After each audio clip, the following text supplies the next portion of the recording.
ఇప్పుడు దురంధర్ మీరు చెప్పిన 2 మాటలు కాకుండా ఈ టైంలో కొంతమందిని పంపిస్తారన్నది అది కేవలం ఆర్మీ ఆఫీసర్లు కావచ్చు, ఐపీఎస్ ఆఫీసర్లు కావచ్చు, వీళ్ళతో పాటు నటోరియస్ క్రిమినల్స్ కూడా సెలెక్ట్ చేసుకుంటారు, పంపిస్తుంటారు అన్నది నిజమేనా? 100% సార్. జనరలీ ఏం చేస్తారంటే సార్, అంటే before I talk anything sir, ఒక ఏమంటారు డిస్క్లైమర్ సార్ మీ ఆడియన్స్కి. పబ్లిక్ డొమైన్లో లేని ఇన్ఫర్మేషన్ గురించి నేను మాట్లాడను సార్. ఏదైతే కాన్ఫిడెన్షియల్ నేచర్ ఉంటుందో అది నేను చెప్పను సార్. సో నేను చెప్పిన దానివల్ల ఏ కాన్ఫిడెన్షియాలిటీ లీక్ అవ్వదు సార్, ఎందుకంటే ఆల్రెడీ అది పబ్లిక్ డొమైన్లో ఉన్న విషయం అంతే మాట్లాడతాను, దాని మించి మాట్లాడను సార్. కానీ మన దేశంలో అండ్ అంతర్రాష్ట్రీయంగా కూడా చూసుకున్నా కొన్ని దేశాల్లో ఒక ప్రాక్టీస్ ఉంది సార్. ఒక ప్రాక్టీస్ ఏంటంటే, కొందరు ఖైదీలు ఎవరైతే యావజ్జీవ కారాగార శిక్షో లేకపోతే వాళ్ళకి ఇంకేదైనా మేజర్ పనిష్మెంట్ ఇచ్చినట్టయితే వాళ్ళలో దేశం పట్ల ఒక పాజిటివ్ భావన ఉంది అని అనుకుంటే అలాంటి వాళ్ళని ట్రైన్ చేసి యాజ్ ఏ రా ఏజెంట్స్గా వేరే వేరే దేశాలకి పంపించే ఒక ఆనవాయితీ మన దేశంలో కూడా ఉంది సార్. మన దేశంలో కూడా ఉంది. సో ఖచ్చితంగా దురంధర్ సినిమాలో మీరు అన్నట్టుగా చూపించింది అది వాస్తవం సార్, అది వాస్తవం. కానీ ఒక విషయం సార్, రా ఏజెంట్ అంటే దురంధర్ అంటే అది సినిమా కాబట్టి కొంచెం డ్రామటైజ్ అవుతుంది సార్. అంటే యాజ్ ఎ బాడీ బిల్డర్ చూపించడం అదంతా జరుగుతుంది. కానీ రా ఏజెంట్ అది కాదు సార్. రా agents are trained on close quarter battle. అంటే 1-to-1 ఫిస్ట్ ఫైట్ ఎలా చేయాలి, ఎలా క్లీన్గా ఎటువంటి శబ్దం కానీ ఎటువంటి అటెన్షన్ రాకుండా ఒక మనిషిని ఎలా క్లియర్ చేయాలి, ఇవన్నీ నేర్పిస్తారు sir. In fact Israeli martial arts krav maga అని ఉంటుంది సార్. ఆ క్రఫ్ మాగా టెక్నిక్స్ కూడా మన రా ఏజెంట్స్కి నేర్పిస్తారు. ఏంటంటే క్రఫ్ మాగా అంటే? Krav maga is a close quarter battle sir. అంటే అవి ఎన్నో మార్షల్ ఆర్ట్స్ని మిక్స్ చేసి ఒక ఏజెంట్కి ఎలాంటి ఏమంటారు క్లోజ్ క్వార్టర్ బ్యాటిల్లో అటాక్ చేసే టెక్నిక్స్ ఉంటాయో అవన్నీ నేర్పిస్తారు sir. So that is the most deadliest what you call attack techniques in the world sir today. ప్రపంచం నేర్చుకుంటుంది సార్ క్రాఫ్.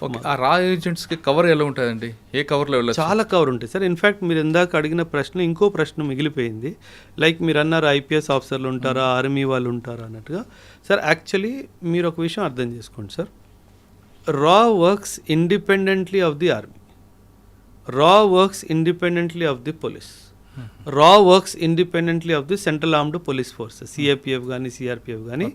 సాధారణంగా వీళ్ళతో కలిసి ఆపరేషన్స్ రా చెయ్యదు సార్. కానీ ఆ ఏజెన్సీలో వీళ్ళు మీకు చెప్పిన ముగ్గురు ఏజెన్సీ కూడా వెళ్తుంటారు, డిప్యుటేషన్ వెళ్తుంటారు కదా? వెళ్తారు, అదే చెప్తున్నాను సార్. ఒకవేళ ఒక ఆర్మీ నుంచి ఒక ఆఫీసర్ని డెప్యుటేషన్కి రాలో పంపిస్తే అప్పుడు అతను రా మనిషి, ఆర్మీ మనిషి కాదు సార్. ఎందుకంటే కమాండ్ అండ్ కంట్రోల్ అంతా వీళ్ళ దగ్గరే ఉంటుంది sir. The research and analysis wing వాళ్ళ దగ్గరే ఉంటుంది. కాబట్టి ఎప్పుడైతే డెప్యుటేషన్కి ఇప్పుడు నన్నే ఆర్మీ నుంచి అందులో పంపించారు అనుకోండి సార్, అప్పుడు నన్ను ఆర్మీ రోల్స్ నుంచి తీసేస్తారు సార్. నేను రా రోల్స్కి వెళ్ళిపోతాను కాబట్టి అది రా ఆపరేషనే అవుతుంది సార్. అండ్ వీళ్ళకి ఏంటంటే sir, because information is highly confidential nature కదా సార్, వేరే డిపార్ట్మెంట్తో కోఆర్డినేషన్ చేస్తే అది ఇన్ఫర్మేషన్ లీక్ అయ్యే ఛాన్స్ చాలా ఎక్కువగా ఉంటుంది సార్. సో అందుకని అది వాళ్ళు షేర్ చెయ్యరు sir. And yes IPS officers కానీ అంటే ఐపీఎస్ ఆఫీసర్స్ అతి ఎక్కువగా ఫీల్డ్ ఆపరేషన్స్కి వెళ్ళకపోవచ్చు సార్. జనరలీ ఫీల్డ్ ఆపరేషన్స్ వాళ్ళని కింద నుంచే తయారు చేస్తారు ఎందుకంటే IPS is a very big asset for the nation. ఆయన ఏమన్నా పట్టుకుంటే దొరికిపోతే చాలా డిప్లొమాటిక్ ప్రాబ్లమ్స్ వస్తాయి. ఎందుకంటే ఆయన ఐడెంటిటీ చాలా ఈజీగా తెలిసిపోతుంది, ఈ was an ex IPS officer అని చెప్పి.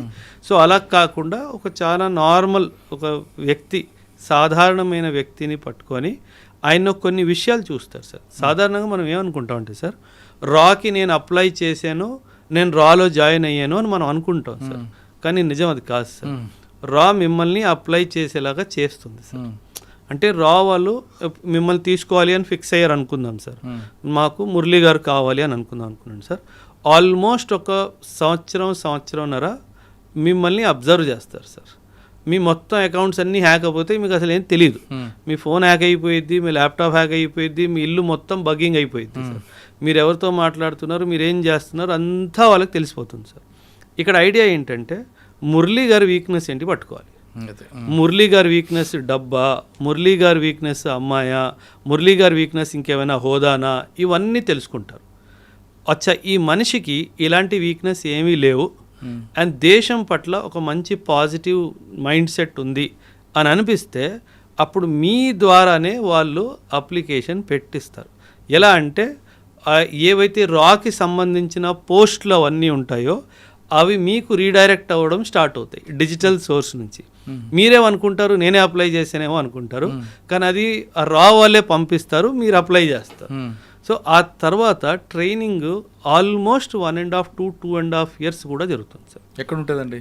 Multiple locations. అది కాన్ఫిడెన్షియల్ సార్, అది మనం చెప్పడానికి వీల్లేదు. అంటే అందులో చాలా ఉంటాయి విషయాలు. అందులో ఫర్ ఎగ్జాంపుల్ మిమ్మల్ని ఆఫ్ఘాన్ సెక్టర్కి తయారు చేస్తున్నారు అనుకుందాం సార్. ఆ Murali sir has been identified, తెల్లగా ఉంటాడు, బాగానే ఉంటాడు, గడ్డం మీసం వచ్చేస్తే ఆఫ్ఘానీ వాళ్ళ కనిపిస్తాడు అనిపిస్తే మురళీ సార్ని ఆఫ్ఘనిస్తాన్ అని డిసైడ్ చేశారనుకోండి. Afghanistan geography, Afghanistan history, Afghanistan culture, Afghanistan language, Afghanistan food habits మొత్తం మీకు నేర్పిస్తారు సార్. ఆ డ్రెస్సింగ్ స్టైల్ నుంచి అన్నీ మీకు నేర్పిస్తారు. సో ఈ ప్రాసెస్ అంతా ఆల్మోస్ట్ 2.5 years పడుతుంది. అంటే మనం రిక్రూట్ చేసాము, 10 రోజులు ట్రైనింగ్ ఇచ్చేసాము, పంపించేసాము, అలా ఉండదు సార్. ఈజీగా 1.5 to 2.5 years ఆఫ్ టైం పడుతుంది సార్ మిమ్మల్ని ఇండక్ట్ చేసే ముందు. సో అందువలన ఎప్పుడైనా గుర్తుపెట్టుకోవాలి సార్, రా ఏజెంట్ ఒక దేశంలోకి ఎంటర్ అయ్యాడు అంటే ఇంకా ఇటువైపు నుంచి జీరో కాంటాక్ట్ అటువైపు నుంచే రావాలి తప్ప ఇటువైపు నుంచి ఎప్పుడు కాంటాక్ట్ అవ్వదు. కానీ ఇంకో విషయం, ఎక్కడైతే మన రా ఏజెంట్ని ప్లాంట్ చేస్తారో ఆయన మీద కన్నేసి ఉంచడానికి ఇంకొకరిని ప్లాంట్ చేస్తారు. ఎందుకంటే డబుల్ ట్యాప్ అయ్యే అవకాశం ఉంది సార్. మనం మన మనిషి అని చెప్పి పంపించాము, మన మనిషి అక్కడ వెళ్ళి వాళ్ళ మనిషి అయిపోతే మన మీద ఏమన్నా జరిగితే అది ఇబ్బంది ఉంటుంది కదా సార్. సో ఖచ్చితంగా ఆయన మీద కన్నేసేవాడు ఉంటాడు, ఆయన మీద కన్నేసేవాడు మూడోవాడు ఉంటాడు. సో ఇలా ఒక రింగ్ లాగా అయిపోతుంది. సో ఒకరి మీద ఒకరు కన్ను పెట్టుకొని ఉంటారు సార్. ఇప్పుడు ఫస్ట్ రింగ్ వెళ్ళాడు అనుకోండి. అవును సార్. ఆయనకు 2 years ట్రైనింగ్ ఇచ్చారు, అసలు ఆయన కంప్లీట్గా డెడికేట్గా దేశం కోసం వెళ్ళిపోయాడు. అంటే దానికి ఒక టైం బాండ్ ఉంటుందా? 8 సంవత్సరాలు ఈ ఆపరేషన్ టార్గెట్ కంప్లీట్ రావాలని, అంటే ఈ 2 సంవత్సరాలు 3 సంవత్సరాలు టార్గెట్ అయ్యే వరకు ఇటు ఫ్యామిలీని పూర్తిగా మర్చిపోవాలా? ఇంకా అంటే ఫ్యామిలీ ఆ డైమెన్షనే లేదు సార్, అసలు ఆలోచనలోనే మైనస్ సార్. కానీ అప్పటికి పెళ్ళి ఉంది అనుకోండి, పిల్లలే ఉంటారు కదా, ఇంకా పని మీద వెళ్ళాను అంతే సార్. అంతే గవర్నమెంట్ పని మీద ఆఫ్ఘనిస్తాన్ వెళ్తున్నాను, లేదా గవర్నమెంట్ పని మీద ఫ్రాన్స్ వెళ్తున్నాను. ఫ్రాన్స్ అని చెప్పి ఆఫ్ఘనిస్తాన్ వెళ్ళొచ్చు, శ్రీలంక వెళ్ళొచ్చు, అంతే చెప్పడానికి వీల్లేదు. ఎందుకంటే అక్కడ వాళ్ళ ఇంట్లో కూడా బగ్గుంది. అవును, నువ్వేం చెప్తున్నావో, నువ్వు ఇంట్లో ఏం వాళ్ళకి సార్, ఇఫ్ యు ఆర్ ఎ రా ఏజెంట్ నీ మైండ్లో ఏం జరుగుతుందో పాలిగ్రాఫిక్ టెస్ట్ చేసుకొని తెలుసుకుంటాడు. మీరు అబద్ధం చెప్పడానికి కూడా వీల్లేదు కాబట్టి sir because national secret is in your hand. So 0 error syndrome sir, అసలు 0 error కూడా మనం అసలు ఒప్పుకోవడానికి వీల్లేదు సార్. ఆ విధంగా ట్రైనింగ్ తీసుకున్న తర్వాత ఏదో కంట్రీకి పంపారు, అక్కడ కవర్ ఏదో డ్రైవర్ గానో లేదంటే బ్యాంక్ ఆఫీసర్ గానో ఏదో ఒకటి ఇస్తారు sir. Cover could be beggar also. మాది beggar. Cover could be politician also. అదే మన దురందో సినిమా టైప్లో 100% సార్. ఇజ్రాయిల్ వాడు మిడిల్ ఈస్ట్ కంట్రీస్లో వాళ్ళు స్పైలా పంపించిన వాళ్ళు దేశానికి రాష్ట్రపతులు అయిపోవాలా, అంత బాగా కవర్ చేస్తారు వాళ్ళు. So don't think that spy అనగానే బిచ్చగాడ్లా ఉంటాడు, స్పై అనగానే డ్రైవరు కూలోడ్లా పనిచేస్తాడు, కుక్లా పనిచేస్తాడు. Not necessarily. A high ranking official can also be A are agent. Yeah అది మనం ఎప్పుడైనా సార్ పాకిస్తాన్ అనుకుందాం సార్ ఫర్ ఎగ్జాంపుల్. వాళ్ళకి ఏముంది సార్, కక్కూర్తనం, డబ్బుల కోసం దేశాన్ని అమ్మేసే జాతి వాళ్ళది. సో కొన్ని డబ్బులు వాళ్ళు మొహన్ పడేస్తే వాడు ఏమైనా చేస్తాడు కదా సార్. ఎమ్మెల్యే చేయొచ్చు, ఎంపీ ఏమైనా చేయొచ్చు, మిమ్మల్ని రాష్ట్రపతి చేసేస్తారు, మిమ్మల్ని ప్రధానమంత్రి చేసేస్తారు. అందులో ఏముంది సార్, వాళ్ళు డబ్బుల కోసం ఏమైనా చేయడానికి సిద్ధంగా ఉన్నారు సార్. సో మన దగ్గర డబ్బుకి దేవుడు దేవుల లక్ష్మీదేవి కటాక్షంగా మనకి ఏ తక్కువ లేదు దేశానికి. సో హ్యాపీగా ఎవరు ఆ విధంగా ఒక టార్గెట్ ఇచ్చారనుకోండి, మనకి ఏదో కంట్రీలో సీక్రెట్స్ గురించి పంపించారు, ఆ టార్గెట్ అయ్యే వరకు రాకూడదా? Generally no sir. ఇన్ఫ్యాక్ట్ ఒక్కొక్కసారి ఏమవుతుందంటే సార్, ఆ టార్గెట్ అయిపోయిన తర్వాత కూడా అడిషనల్ టాస్క్ కూడా ఇచ్చే అవకాశం ఉంది సార్.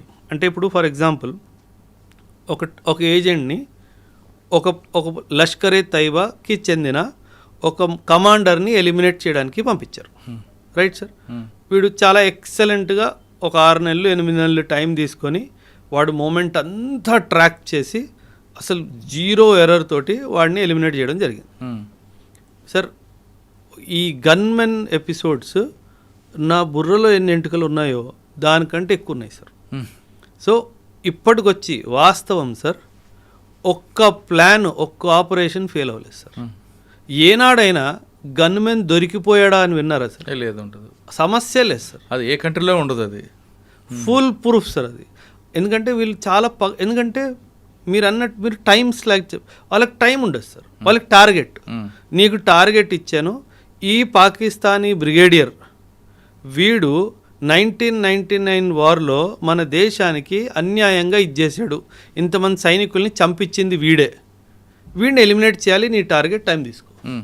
సో మనము ఎంత క్లాసికల్గా ఎగ్జిక్యూట్ చేసామంటే, ఒక బ్రిగేడియర్ రీసెంట్గా పాకిస్తానీ బ్రిగేడియర్ వాడు రిటైర్మెంట్ అయ్యి రోజు రిటైర్మెంట్ తీసుకొని ఇంటికి వెళ్తుంటే దారిలో చంపాం సార్. అంటే వాడిని చంపాలి, అది ఫిక్స్. వాడి ఇంటికి వెళ్తే ఆ రోజు సాయంత్రం వాడు retirement end as a brigadier. వాడి ఇంటికి వెళ్ళే ముందు వాడిని చంపాం సార్. వాడి ఇంటి గుమ్మం ముందు చంపేవాడు. అది రా సార్. ఓకే, ఆ టార్గెట్ అయిపోయిందండి, మీరు చెప్పిన టాస్క్ క్లోజ్. నెక్స్ట్ అడిషనల్గా యాడ్ అవుతుందా, లేదు వాళ్ళు తిరిగి బ్యాక్ టు హోమ్కి వచ్చి? జనరల్లీ ఏమవుతుందంటే సార్, ఇది అక్కడికి వెళ్ళి కిలో బియ్యం తీసుకురా కాదు కదా sir. It's a very highly stressful task sir. సాధారణంగా పిలిపించేస్తారు సో దట్ ఒక 2 months 3 months ఫ్యామిలీతో టైము కొంచెం కూల్ డౌన్ అయ్యి. ఎందుకంటే సార్ బీయింగ్ ఎ రా agent is not being a chef in a hotel. It is not that work sir. అనుక్షణము నేను ఎవరినో తెలిసిపోతుందా, నేను దొరికిపోతానా, నన్ను చంపేస్తారా, అనుక్షణం మీ మైండ్లో ఆ స్ట్రెస్ ఉంటే మీరు ఎలా ఉంటారు సార్? మనం ఓన్లీ మనం చేస్తున్న పిచ్చి పని కూడా స్ట్రెస్ తీసేసుకుంటాం. జస్ట్ ఇమాజిన్, మీరు స్టూడియోకి వస్తున్నారు, స్టూడియోలో ఎవరోడో నా కోసం కాసుకొని కూర్చొని ఉంటాడు, వాడు నన్ను ఈరోజు వేసేస్తాడు అనిపిస్తే మీరు ఎంత ఫ్రీ మైండ్తో ఉండగలరా సార్? ఉండలేవు. Imagine somebody 8 months 10 months 12 months 14 months 2 years ఆ స్ట్రెస్ని తట్టుకోకుండా ఎవ్వరికీ దొరకకుండా అక్కడ కూర్చొని ఆపరేషన్ ఎగ్జిక్యూట్ చేస్తే జనరలీ మనం తిరిగి పిలిపించేస్తాం. ఒకటి అప్రిసియేషన్ కోసం పిలుస్తాం, రెండోది రెస్ట్ అండ్ రికూప్ అంటారు సార్. ఆ రెస్ట్ అండ్ రికూప్ కోసం కూడా సాధారణంగా పిలిచేస్తాం. కాకపోతే మోటివేషన్ లెవెల్ ఈ ఏజెంట్స్ ఎలా ఉంటుందంటే, సార్ వాడితో పాటు వాడిని కూడా చూశాను, నాకు కొంచెం టైం ఇస్తే వాడిని కూడా వేస్తా, అక్కడ నుంచి వస్తుంది సార్. అది అల్టిమేట్ కిక్ కదా సార్. మన దేశానికి హాని చేసిన వాడిని చంపడంలో వచ్చే కిక్ ఇంకేం కిక్ ఉంది సార్? అవసరం లేదు. ఇంకా వాడంతా పోతుంది.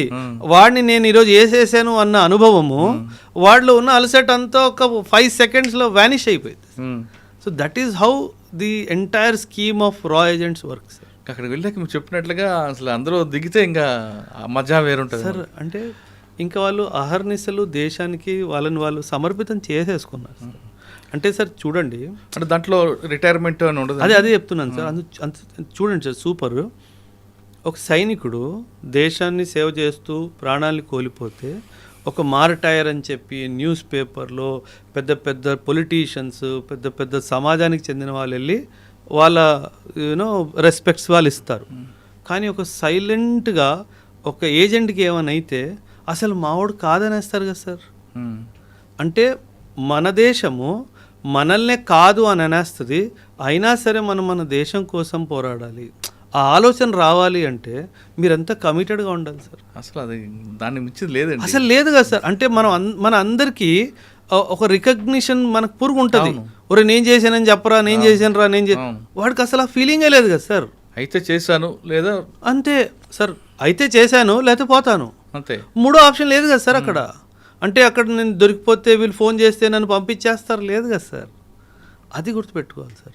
గ్రేట్ అండి. అసలు మనం మాటల్లో చెప్పలేము సార్. రా ఏజెంట్స్ చేసే ఈ దేశానికి రా ఏజెంట్స్ చేస్తున్న త్యాగం కానీ సర్వీస్ కానీ దానికి సాని లేదు సార్.